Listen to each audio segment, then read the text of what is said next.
I think the worlds of public equities and crypto will increasingly merge and become one.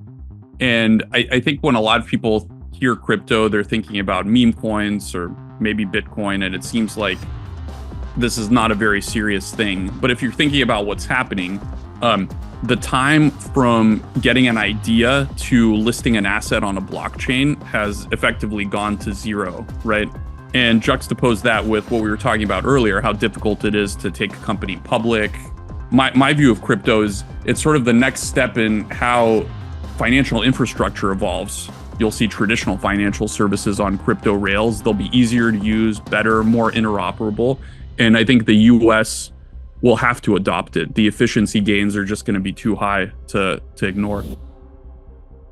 What's going on, guys? Today, I've got a very special treat for you. I've got Vlad Tenev. He is the co-founder and CEO of Robinhood. Vlad and the Robinhood team have built an amazing product that has onboarded tens of millions of different users to financial markets. But now they also have pushed very deep into crypto. And we talk about what's going on the platform, how big it is, and then what he thinks is going to change in financial markets. We talk about 24/7 trading. We talk about tokenization. We talk about crypto and the various assets there. Then we get into things like prediction markets and event contracts. And Vlad gives us his vision for the future. This is a fascinating conversation that gives you a peek into the future of where financial markets are going, what it means for individual investors, and how you may actually change the way that you invest based on the way that the platforms evolve.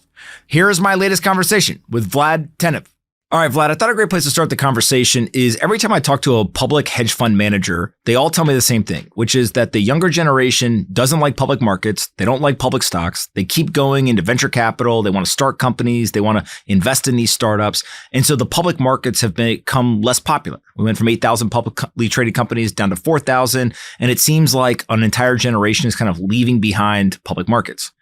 Two things are interesting. One is crypto is very liquid and is obviously trading in, kind of a different type of public market. And so maybe that sentiment is inaccurate, but also Robinhood seems to be doing pretty well. And you started out with a younger kind of investor base. And as that investor base grows and the assets that you offer grows, it seems like maybe that younger generation really does care about both crypto and stock market. What do you think?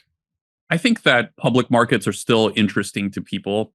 I mean, there's lots of great companies that are retail favorites that you can only get via public markets. For example, Tesla, if you wanted to catch the EV wave over the past couple of years, then Tesla has seen massive appreciation and a lot of retail interest, and that's only available via the public markets. Nvidia is a similar story. Meta, you basically look at the top 10 traded stocks and held stocks in Robinhood, you see a lot of companies that build products that people use, and there's communities around these companies too that have been forming. So I don't think that people are interested in it, or I don't think people are not interested in investing in public markets. I don't think that's the right frame. I do think there is an unmet need, which is there are people that want to invest in something while it's still very small and take advantage of it as it's growing and getting much bigger. So it used to be that a company could IPO at 100 million valuation, Microsoft in the 80s, Apple, these were relatively low by current standards, their valuations. And if you held those stocks for a very long time, you would just generate tons of returns. Those companies went public relatively early in their life cycle. I think to some degree, Tesla is the same. Like they went public very early. But by and large, your typical company waits until billions in revenue to go public. Typical successful company, I'd say, looking at our peers. And so that appreciation is really locked in private markets. And that's been institutional offering. There's a lot of problems with making that accessible to retail. And so I do think that retail has this unmet need of investing in something while it's small and sticking with it until it becomes bigger. And I think that explains the popularity of some of these crypto assets, especially the meme coins and some of these early stage projects. You can get access to it very early, and it can start being small, and they try to accentuate that by putting a lot of zeros in the price sometimes, so you can like feel viscerally how small it is, and ask yourself, what if it gets to $1? But yeah, I think underlying it is a big serious thing of how do we make this a little bit easier for everyone to take advantage of the appreciation in private markets. And I think more flexible standards for getting a company listed is one potential option. Crypto, I think, could play a big role there. Like tokenization of assets, public stocks, and private companies, I think is a way to do that. And I think the other thing is relaxing the accreditation standards for accredited investors. I think that makes much less sense in the new world than it maybe did 10 or 20 years ago.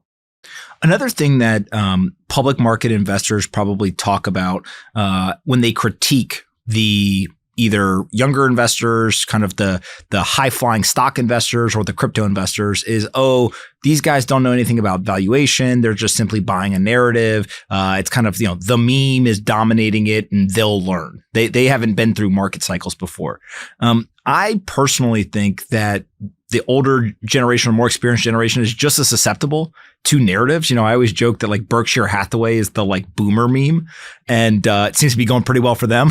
So yeah. How do you see kind of storytelling and narratives and like the investing capital flows follow, given that with the internet, information travels so much faster? We have things like Twitter. We have the ability for people to kind of show their opinions in financial markets in a way that maybe they couldn't before something like Robinhood. Yeah, I think that investor relations as a discipline is changing fundamentally. And you have companies that I think are doing a good job of it, and they look very different than the legacy companies. It used to be that investor relations as a public company was going to these conferences and sitting in closed door meetings with big banks and analysts, and they're asking questions about your company, and you have to be careful because you can't actually share anything that's non-public, but they get the vibe and they recommend to their portfolio managers to buy the stock. But now there's this new phenomenon of retail analysts and retail investors that are becoming a much bigger part of the overall picture and constituency. So you'll see in some cases retail analysts, and I talk to a lot of them. I mean, some of them cover Robinhood stock, and there's like a relatively low number of stocks that seem to be sort of like engaging with the retail community and actually embracing that as a constituency. And you see that working because these analysts are then creating YouTube videos with really sophisticated analysis where they're like comparing stocks and going very, very deep and talking to the CEOs for those that are interested in that. And, we've made a big deal of embracing the retail analyst community and trying to evolve the way that we engage with investors as a public company to be more retail focused than any other brokerage would have been in the past. And I would say that correlation, causation are tough it's tough to tease it out, but we've done very, very well over the past year. And I think that's coincided with us engaging the broader community of analysts and investors much more. One of the things everyone's talking about is artificial intelligence. And if you kind of look at, hey, that is the tool, but what is the outcome of it? It's really automating away jobs or inefficiencies, et cetera. People don't talk about Robinhood as like an AI company that, is doing some crazy automation. But in a weird way, you really did remove the middleman. You use software to say to people, hey, you can now get your information directly off the internet.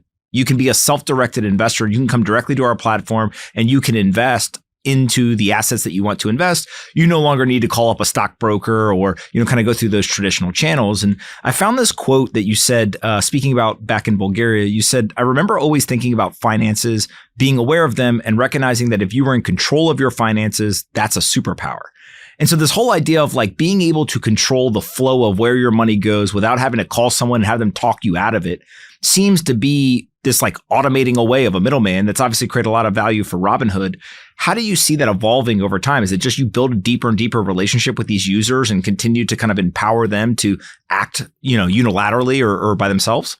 I think we throw around this term self-directed a lot when it comes to investing to sort of like differentiated from advisory and the big phenomenon of you wanting someone else to manage your money or do your finances for you. And I think Robinhood started as very much a self-directed platform. And I think what's happening is it's bigger than just finance. People are self-directing all aspects of their lives, their health. You're following, health and wellness people on social media, and you're going to your doctor for those of us that go to the doctor regularly with all this information and what someone in Twitter is talking about nutrition. They're self-directing, their news. Most of the time you're getting your news more quickly. And increasing number of people are relying on their peer networks for it rather than traditional news media. And of course, we're involved in the financial aspect of this, where we want to make the best tool for people to manage their finances. And in the past, maybe you would have had an advisor or some professional doing things for you because the transactions themselves are out of your reach, because you couldn't have access to the markets directly. You had to call someone to do it, or you couldn't send payments or move money around. But I think technology has lowered the barrier to that tremendously, to the point where you don't need a lot of that help anymore. You can be self-directed. You can make your investments yourself. And I think what technology will help you do is move further up the value chain, so that, with generative AI, you can even get those recommendations, that advice. It can help you plan a strategy. And so like there will be even more power available to you, and it'll go higher up in the value chain than just helping you do a transaction. And I think Robinhood's we've been investing a lot. I mean, we've been very early in using machine learning. Now what they call AI is generative AI, and you can see that implemented with our customer support flows, for instance, deflecting a lot of tickets. But I do think there's also potential for products. And I think next year you'll see the first generative AI infused financial products that people actually want to use, that aren't just Chat GPT like being embedded in the product. But I think there's definitely promise for the technology in helping people make financial decisions. I would ask you what those products are, but I'm assuming you're going to wait to announce them. One product that you've announced and have scaled very significantly is the crypto trading on Robinhood. Again, you guys started out with public equities, and many of the maybe popular crypto applications or platforms, they started out with crypto and now they're considering going towards public markets. You guys kind of did the reverse, but it looks like you guys have $38 billion in crypto assets under custody as of November of this year. You've done about $119 billion in notional trading volume in the last 12 months. And to put those numbers in context for people, you're doing a little bit more than 50% of Coinbase's trading volume in crypto, but you have like 1/10 the number of coins listed. And so talk about this idea of public stocks and crypto kind of coming together and merging into one area, where obviously you have a big public equities business, you've got a really big crypto business too. And it seems like you guys are benefiting from this merging and really owning that relationship with these users that want to invest across both markets. I think the worlds of public equities and crypto will increasingly merge and become one. And I think when a lot of people hear crypto, they're thinking about meme coins or maybe Bitcoin, and it seems like this is not a very serious thing. But if you're thinking about what's happening, the time from getting an idea to listing an asset on a blockchain has effectively gone to zero, right? Like, it's very easy to list an asset and get access to global liquidity in an increasingly large and global market. And juxtapose that with what we were talking about earlier, how difficult it is to take a company public. You have to go through a ton of process. Not a lot of people even want to do it anymore. And so there's this unmet need. And I think these two things will converge eventually. And what'll happen is traditional equities, and I think all of this will be accelerated by the new administration. traditional equities will move onto blockchain rails along with all sorts of other real world assets.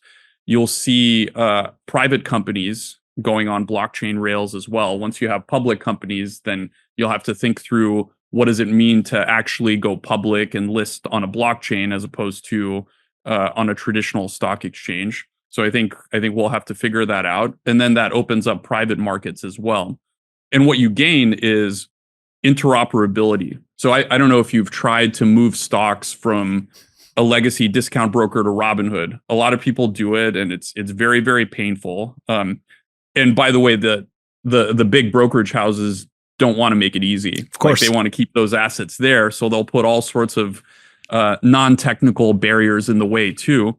But contrast that with how easy it is to move, dollar stable coins or Bitcoin from, your MetaMask wallet to your Phantom or your Robinhood wallet. Everything just kind of works because the infrastructure underlying the assets and the transactions is all public. So you have no need for transfer agents, for central clearing houses, for payment processors. All of that's replaced by software. And so I think my view of crypto is it's sort of the next step in how financial infrastructure evolves. It started with pen and paper and filing cabinet. It went to mainframe. It went to on-premise and cloud. And then crypto is just the next layer there, where you'll see traditional financial services on crypto rails. They'll be easier to use, better, more interoperable. And I think the US will have to adopt it. The efficiency gains are just going to be too high to ignore. Today's episode is brought to you by Xapo. Picture this. Every time you trade Bitcoin, the spread determines how much value stays with you. That's why securing top-tier Bitcoin trading fees is key to growing your Bitcoin wealth. But what if I told you that there's a platform that lets you save up to 90% on your Bitcoin trading fees? Now, here's the kicker. Not only do they save that money, they also are dubbed the Fort Knox of Bitcoin. Xapo Bank. They're the world's first fully licensed and regulated Bitcoin and banking group, and they have been delivering a unique blend of physical and digital security for over a decade. From military-grade Swiss bunkers to cutting-edge digital protocols, they've got you covered. And now they're bringing you the kind of competitive Bitcoin trading fees typically reserved for institutional giants, right in the palm of your hand. With Xapo Bank's ultra-competitive spreads, more of your Bitcoin stays where it belongs, in your pocket. Whether you're trading big or small, every move you make is designed to boost your gains and fuel your financial future. Head to zapobank.com/pomp to join. That's XAPOBANK.com/pomp. You mentioned kind of this, tokenization of stocks, essentially. And there's a couple of things I want to dig in here. So first is the friction seems to be both there's a regulation friction, but there's also a technology friction. And so is it something where if Robinhood tomorrow says, you know what, we're going to create these tokenized stocks, maybe we'll hold the share certificates, in some sort of vault, and we're going to offer up this tokenization and we're going to be the first ones, and we're going to go try to get our, kind of friendly competitors to start to accept this technology, and like it can be an industry-led, adoption of this? Or is it a regulatory thing and we got to go get the regulators to all agree to this, and then the technology companies are ready to do it? Like, how do you see us going from where we are today to actually being able to offer this to users? I think the impediments are mostly regulatory. It's by and large regulatory. The technology exists, and you already see it with dollar stablecoins, right? I mean, dollar stablecoins are a primitive form of tokenization. I think the next frontier there is going to be getting the yield passed back to users into their wallets directly, and doing that in a very clean way across multiple jurisdictions. But it's a very similar process. The underlying asset, which is traditional dollars in this case, are custodied somewhere in a big bank or in the form of treasuries. It's tokenized. There's software that makes sure that it's one-to-one, and then the tokens trade cleanly on exchanges. I think that same concept can be applied to any asset and will be. So technology is there. It's just a question of the regulations. And I think actually in Europe, MiCA regulation's a little bit further ahead. And so when that goes live, this will become possible. That's interesting, because a lot of crypto people I talk to will say the MiCA regulations are hurting the crypto side, and they don't like them and they think they're kind of overbearing. But maybe there's some nuance here of it may hurt crypto, but help the public markets become more tokenized. Is that true? I mean, I think that it's all relative. I think that some regulation by its nature sort of like limits what you can do, right? But by doing that, it creates trust with customers. They know that there's some guardrails, and I think there are a lot of people in crypto that just feel like they should do whatever they want, and that it's software and technology, and I think that's not very realistic. But you compare that with what's happening in the U.S. And in the U.S., there's a lack of clarity. Companies have been just getting sued left and right. And there's almost been a disincentive to come in and talk to the regulator, because if you come in and talk to the regulator, that increases the odds of getting a Wells notice. So this whole come in and register thing was a fiction. It was like almost a honeypot to get you to come in and prepare a Wells notice for you. So certainly it's better than that. And I think that we can find a good middle ground where people can get the protections, companies can innovate pretty freely. Maybe it's not the Wild West, but at least it's like a healthy balance between these two opposing forces. You mentioned the new administration may be able to help with some of this. Obviously, you have President-elect Trump, who's coming in, and he's really positioning himself as kind of the first pro-Bitcoin, pro-crypto president. It seems like a lot of the cabinet appointees own Bitcoin or crypto assets. His family is even launching crypto coins and kind of participating in different ways. And then you have Paul Atkins, who's coming in as the SEC chair, who also seems to be much more friendly to crypto. Is it something just as simple as, hey, top-down message, let's be less abrasive, let's embrace this, and that should help us on the regulatory front? Or are there still, in your opinion, open questions around how do we deal with decentralized assets or, issuance, disclosures and things like that? I think there's a lot of things that still need to be worked out. One area is stablecoin treasury management and the framework around which you can actually deliver yield to holders. Do they have to be KYC'd? Can you receive the yield in non-custodial wallets? All of that is very murky in the US now. There's also the security status of coins themselves. Is a particular coin a security or a commodity? And you're probably familiar with this. If it's a security, it would be regulated by the SEC. If it's a commodity, it's CFTC. But which one is which? And for the securities, we'd like to be able to offer those too. So then we would need a framework for those that are securities. Because I think right now the approach that the at least regulated cryptocurrency players in the US have been taking is everything they list is a commodity. They can't conform to the securities laws. They don't want to. And so they've been listing commodities. But I also don't think everything is a commodity. I think there are things that are securities and people would benefit from being able to trade them, which requires a framework for actually listing crypto asset securities in a way that doesn't actually get rid of all the advantages of using crypto rails. So you want to figure out how to list them on public blockchains where they're interoperable with the broader crypto ecosystem. And then tokenization, I think, raises its own challenges that if we solve the first set of problems I outlined, I think you'll get to a world where tokenization is also permissible. One of the other things that potentially is a promise of tokenizing these stocks is 24/7 trading.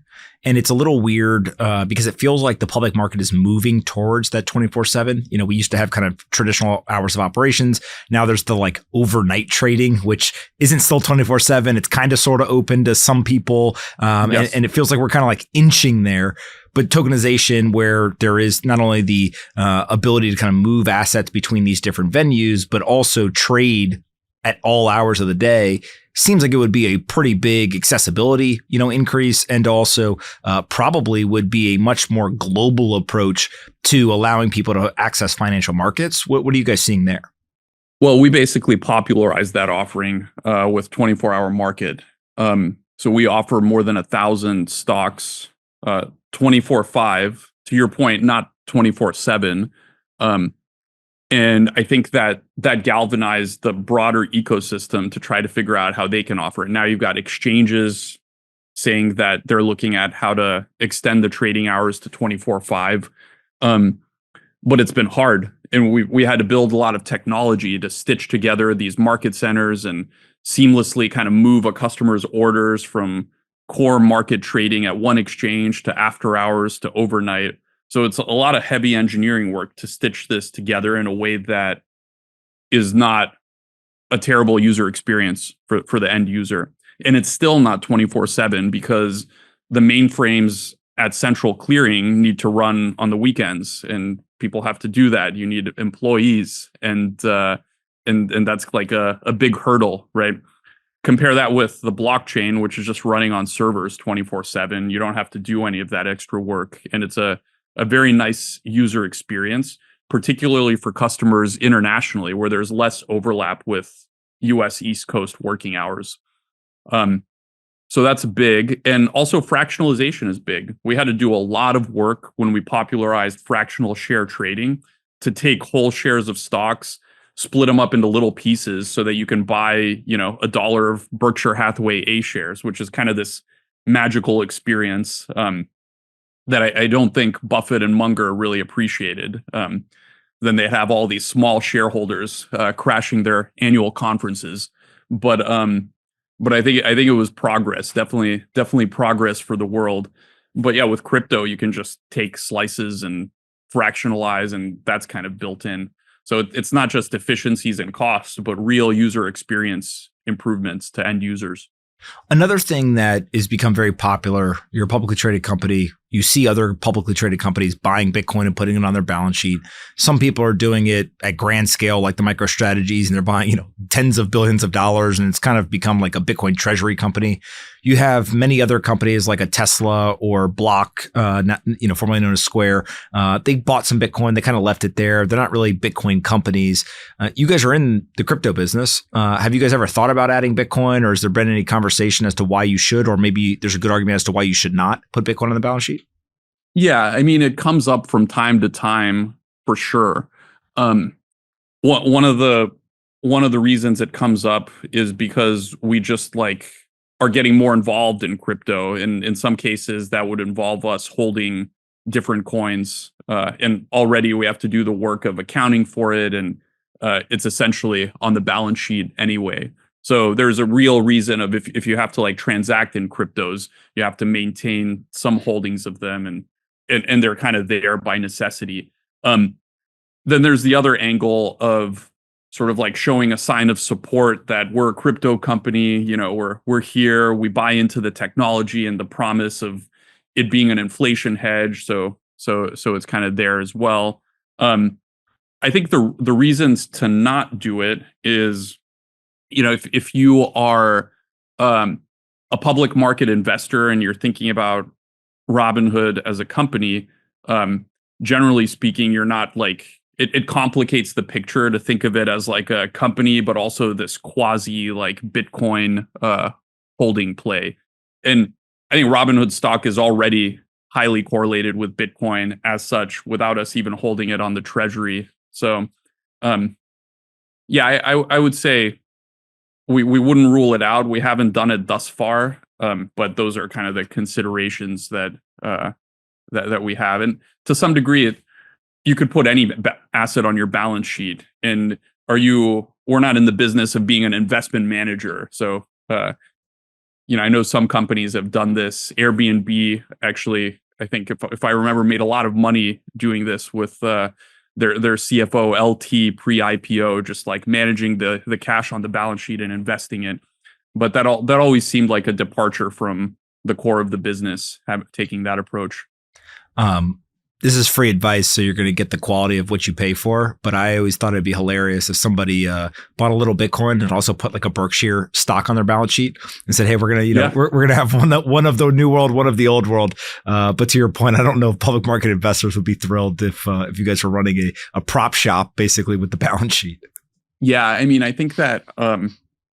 Again, yeah, as long as it's in the context of operating as a business, I think it makes some sense. But investing the balance sheet of the company, then you get into kind of murky territory. Mm-hmm. Well, and then I guess I never thought about it, but like you guys probably do hold Bitcoin on the balance sheet. You're not doing it from an investment standpoint or a capital allocation standpoint, but in as you mentioned, kind of the operational components, you've got that exposure, and then obviously your customers are highly correlated. Do you see customers going back and forth, like hey, they're public equity investors during the bear market of crypto. Then all of a sudden they're switching over and becoming, very highly correlated and deploying a lot of capital into crypto in the bull market and then going back? Or are they pretty much bifurcated? Like the crypto people are the crypto people and the public market people are not? What we've seen is someone will typically come in for either stocks or crypto because usually the cryptos because they want to trade or buy a specific coin that they know we offer. So they come in and onboard for that. On the equity side, it can be a little bit broader. They just want to start investing and they have some money that they want to put away. So they might not have as specific of an idea, but they know they want to start building their portfolio.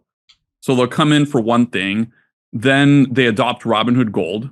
And we've seen the Robinhood Gold attach rates really increase over the past year. We look at 7-day attach rate, quarter attach rate, and it's been going up. And once they adopt Robinhood Gold, explain what Robinhood Gold is, just so people understand.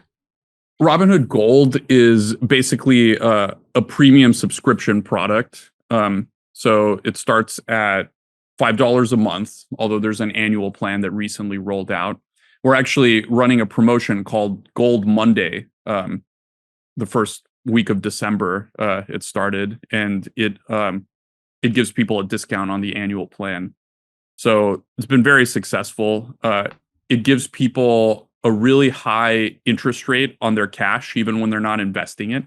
So rather than having your cash earning close to zero at a bank, you can deposit it into Robinhood, and if you're a Gold member, it earns an industry-leading rate with high FDIC insurance protection.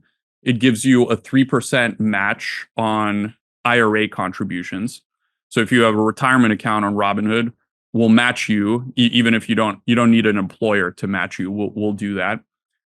And then more recently, we rolled out Robinhood Gold credit card, which has been very popular as well. So yeah, typically they'll come in through something, they'll subscribe to Robinhood Gold, and then they'll discover all of our product because we try to introduce an even better value prop for our Gold customers across all of our products. You also have Robinhood Legend. Talk about Robinhood Legend and what you guys have rolled out there. Yeah, so basically, we have a couple of different customers that we are building for. One of them is active traders, which are the people that want the best tools. They care a lot about having the best pricing, and a lot of them trade on multiple screens. I mean, you've probably seen them on Twitch or others where they have, the candlestick charts and they have their trading battle stations. And I think we got a lot of these customers incidentally at first without really focusing on them because they just like the ease of use and the low costs of the Robinhood platform. Even though we were building for first-time investors, we kind of got active traders incidentally. So a couple of years ago, we basically mobilized our company, put a lot of our most hardcore people on really serving active traders. And I'd say the recent culmination of that was Hood Summit, which was an event we held in Miami where we launched a couple of things: index options, futures, and Robinhood Legend, which was the first desktop platform we designed specifically with active traders. And we emphasize charting, customization, powerful, quick access to markets where you can trade from pretty much any widget. And actually today we're rolling out crypto on Robinhood Legend. So we went very deep on equities and offered options in the first launch. We were originally not going to launch crypto until 2025, but the team's just been sprinting. And so crypto's launching on Robinhood Legend. And alongside that, we're going to be, it's the first time we're launching direct exchange routing. So in the past through Robinhood, we would route your order through market makers and you wouldn't have the exchange routing directly. Now you can see the order book and you can actually directly trade on the order book through Robinhood Legend, which a lot of active traders really care about because they want that finer grain control over their orders. Yeah, it's really interesting. Like you as a business, you continue to grow, and as you attract these active traders, you obviously start to offer them very unique products that fit their kind of use case. But you've also been doing this, I think, with kind of the demographic growth of your user base. You started with generally younger investors who are kind of, starting their investing journey. Well, you've been doing this a while. Like they're starting to get older. They're starting to get married. They're having kids. They're, getting bigger jobs. Their income is going up. They have different needs, expenses, etc. Talk about kind of building additional financial products outside of just stock investing as your user base kind of, grows both older, but also larger. Today's episode is brought to you by Meanwhile. Meanwhile is the world's first licensed and regulated life insurance company built for the Bitcoin economy. Operating on the Bitcoin standard, they do everything in Bitcoin. You pay in Bitcoin. They pay claims to your family in Bitcoin. You take out policy loans entirely in Bitcoin when you need liquidity. Meanwhile, Bitcoin life insurance has redefined what it means to hodl. Protect your family from life's uncertainty in a broken financial system. Build intergenerational Bitcoin wealth while the cost of living skyrockets in dollar terms. Get all the tax and legal benefits of life insurance now in Bitcoin. They are actively binding policies today. Whether you are a long-term Bitcoiner or are just considering it for the first time, a Bitcoin whole life policy could make sense for your wealth plan. Visit their website, meanwhile.bm, to join the waitlist and to learn more about the world's first Bitcoin life insurer. Again, that's meanwhile.bm. Go check them out today. Yeah, I think that's been a huge focus. We want to not just stay relevant to every young generation and be the place where, you first start investing or trading, but we want to grow with our customers. And actually, we think Robinhood can be a big beneficiary of an enormous wealth transfer that's already started, but is going to result in over $120 trillion of wealth moving from silent generation and baby boomers down to younger generations. And I think we're focused on a couple of things. One is really this idea of making financial products that work for multiple generations. So, for example, if you're on Robinhood, it should make it a better experience for you and for your family members if your kids and your parents and the entire family was on the platform as well. The first place where you're actually seeing this is with the Robinhood credit card, which has great family features for like budgeting and controls and setting limits. But it's like a first class experience, and nobody really does that in the financial space. You can't really think of a great multi-use family experience. And I think that's something we've been thinking about in the context of our recent acquisition of Trade PMR, which is an RIA custody platform. We also think about it with retirement and beneficiaries. But I think when we're successful, you'll have just a great multi-generational experience. And Robinhood will be better for you if the whole family is on there. And right now, over 70% of people who inherit money end up firing their parents' advisor. So actually, I think there's a ton of low-hanging fruit here. I mean, there's no reason why that number should be so high. And I think within the Robinhood ecosystem, we can just drive it a lot lower. Yeah, that's a fascinating statistic. One of the things that you all also introduced that I thought was unique is that these event contracts are now getting regulatory approval in the United States. And so people know about Polymarket and Kalshi, and those seem to be purpose-built for event contracts. And these prediction markets obviously got a lot of press coverage around the presidential election.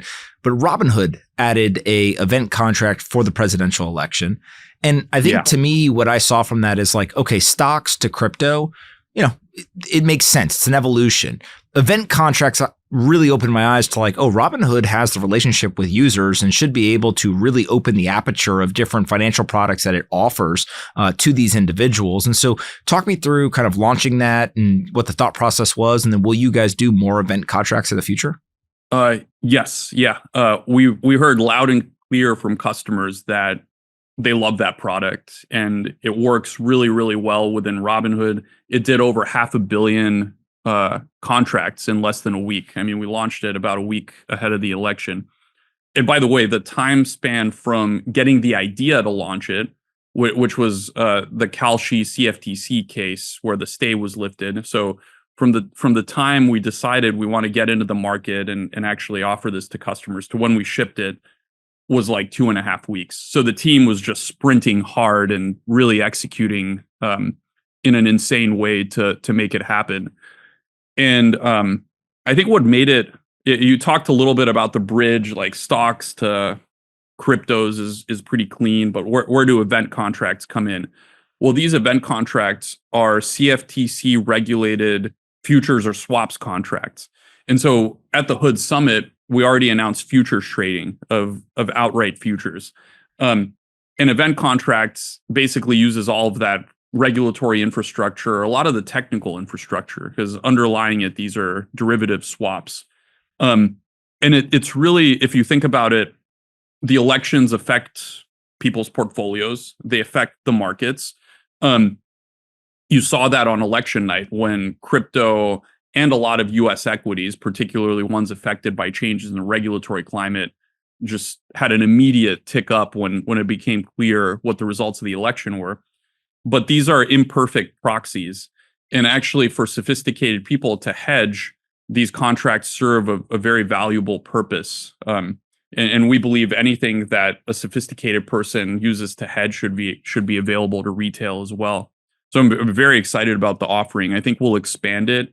And I also think like it's got one use case as an active trader offering where people want to trade it. They're going to trade it in and out. There's some hedging, but it's also a new source of information. And one thing that I believe is, over time, the news has turned into entertainment, which leaves a gap as to where you're getting news from. And I think markets can come in and fill that gap across a wide spectrum of different events. Like elections, a great example. If you're watching the news, they don't really want to tell you who's winning the election as quickly as possible because their incentive is to keep you engaged and watching. And so they're gonna kind of extend it.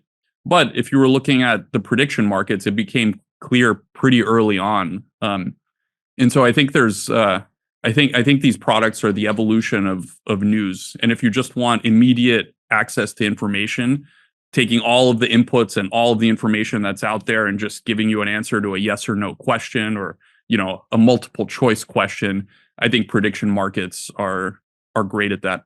Yeah, it makes complete sense. And it's kind of this idea of like markets eventually find out the facts.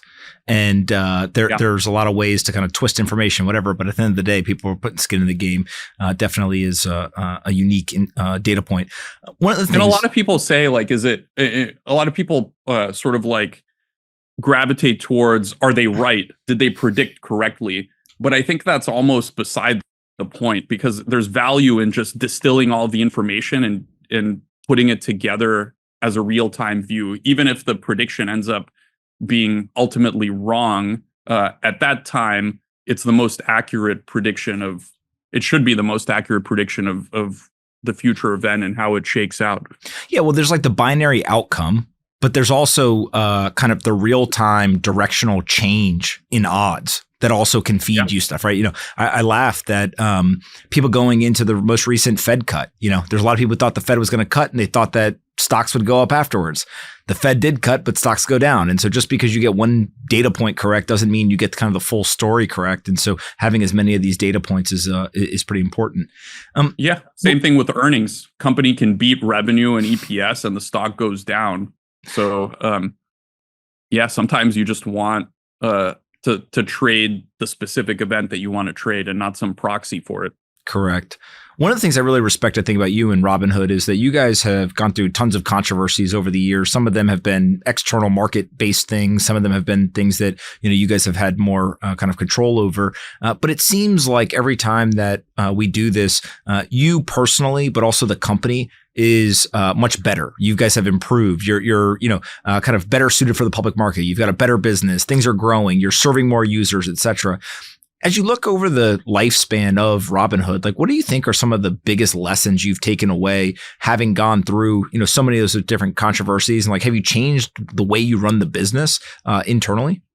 Yeah, I think that we've gone through lots of stages. I think that, for example, in the early days, we didn't have executives. Beiju and I were running the company and we were just going around doing everything. At some point, we figured we need to have some help here. Some people that actually know what they're doing should be helping us run the company. So we did that. Good decision. And then I think, yeah, and actually, like our CFO, who's been amazing, joined us in 2018. One of the first executives we hired. And of course, Chief Legal Officer Dan Gallagher, who's former SEC commissioner, joined us in 2020. So we hired some great executives, but then we got a little bit too executive happy. It's C-suite in every position. Then the company got a little bit unwieldy, difficult to manage. When the market shifted in 2022 and we had to kind of refocus the company on active traders and change a lot of what we were doing, we realized that wasn't helping us anymore. So we ended up kind of like slimming down and going to a very, very small executive team. And more recently, maybe we were thinking it's a little bit too small. So we brought on board a few more. We just brought on board our CTO, Jeff Pinner, who's been fantastic as well. And so I think it's just a learning process. I think the conditions that drive your success or failure at any given stage also create conditions for you to overreact. And I think that we've embraced setbacks. We've learned from them. As long as a setback is not catastrophic, I think that it's an opportunity to improve. And the whole organization is kind of like an organism. And, we try to make it the best possible organism it could be, incentivize the right things. And I think most of all, what I care about is people working extremely hard, challenging themselves and their colleagues, and just relentlessly shipping better features and new things to customers. I think that product velocity is really what distinguishes Robinhood in what's a competitive market. And the faster you can move, the faster you can respond to what customers need, the faster you iterate. A lot of things go well if you can pull that off. Well, it's, a company is like an organism. It continues to evolve and grow and change. And I think you guys are really just kind of, managing that. Speaking of evolution, if you look out, 10, 20 years into the future, what do you expect Robinhood to look like then? The mission seems very clear, but do you have any sort of predictions about where the world is going and kind of how you guys can help us get there? I think that Robinhood as a company will expand across two independent vectors, one being predominantly US to global. We should be available across every country, and anywhere there's an app store or internet connection, you should be able to access Robinhood. The other axis is from retail only to business and institutional. And if you think about it, some of the things we've talked about, tokenization, non-custodial wallet technology, 24-hour markets, those are attractive not just to retail, but to institutions and businesses as well. And that's a big market. I think right now, Robinhood, you look last 12 months, it's between 2 and 3 billion in revenue. There's the overall market, if you look at kind of the three arcs of active traders, number one in wallet share for the next generation, and being like a truly global financial ecosystem, is north of 600 billion in annual revenue. So we're still a very, very small fish, but no matter whether you're a person or a business, you should custody all of your assets at Robinhood because you want to, because it's the best experience in deal, and all of your financial transactions should go through Robinhood when we're successful. That would be a pretty big business if you can pull that off. So I'm cheering for you. If people want to find more about Robinhood Gold or Robinhood Legend, where should we send them? The website is always good, robinhood.com.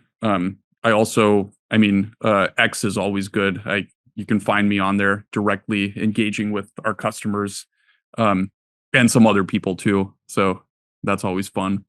Yeah, we've seen a lot of executives use X very intelligently lately. So if people are not following you, I highly suggest they do. And I appreciate you taking the time to do this, and we'll do it again in the future. Thanks, Pomp.